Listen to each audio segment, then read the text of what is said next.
बिस्मिल्लाहिर्रहमानिर्रहीम। अस्सलामु अलैकुम वरहमतुल्लाहि वबरकातुहू।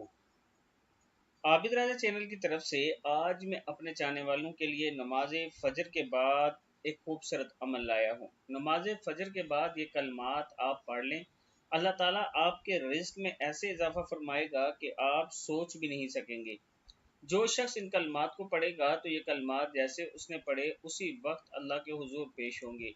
दुआ क्या है? सुब्हानल्लाहि व बिहम्दिही सुब्हानल्लाहिल अज़ीम व बिहम्दिही अस्तगफिरुल्लाहल अज़ीम व अतूबु इलैह। यूँ भी पढ़ सकते हैं और सुब्हानल्लाहि व बिहम्दिही सुब्हानल्लाहिल अज़ीम अस्तगफिरुल्लाहल अज़ीम व अतूबु इलैह। जो शख्स इन कलमात को पढ़ेगा तो ये कलमात जैसे इसने पढ़े उसी वक्त लिख दिए जाएंगे, फिर अर्श के साथ लटका दिए जाएंगे। कोई भी गुनाह जो वो करेगा इन कलमात को नहीं मिटा सकेगा, यहाँ तक कि जब वो शख्स क़यामत के दिन अल्लाह से मिलेगा तो इन कलमात को जूं का तूं पाएगा।